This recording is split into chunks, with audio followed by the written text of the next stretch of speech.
Realisation হয়েছে কিনা আপনার যে আপনাদের ভাই মোবাইলগুলো বন্ধ করে এটা তো রিয়েলাইজেশন হয়েছে কিনা আপনার অপরাধ করছেন? আমরা তো ছিলাম বলতে স্যার, আমরা তো আপনারা অপরাধ করছেন যে ছাত্রলীগ নির্যাতন নিপীড়ন করছে, আপনারা এগুলার ইন্ধন দিচ্ছেন, এগুলা নিয়ে স্যার আপনার অনুতপ্ত কিনা স্যার? তোমার এই কথাগুলো কেমন না আসলে?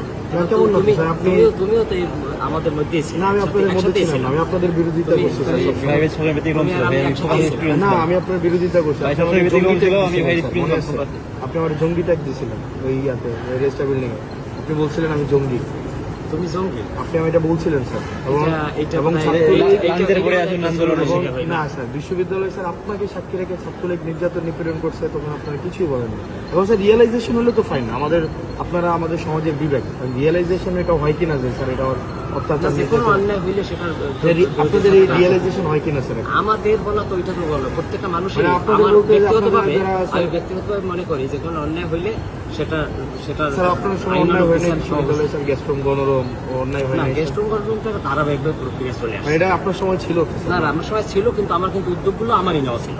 স্যার নিরসনের না হাসনাত, এটাও তুমি জাতি হিসাবে আপনাদের লেখা পড়ার তারপরে হচ্ছে কাজের মধ্যে এই জিনিসগুলো আসা উচিত, রিফ্লেকশন হওয়া এটাও উচিত। তুমি স্বীকার করবা যে পদক্ষেপগুলো সেগুলো কিন্তু আমিই নিয়েছিলাম। এটাও না ওই অর্থে না স্যার, আপনারা সবসময় ডিনাই করছেন। কোন অর্থে সেটা ভিন্ন, কিন্তু শুরুটা কিন্তু আমিই করেছিলাম। নির্যাতন নিপীড়ন তোমরা সহযোগিতা করছিলাম।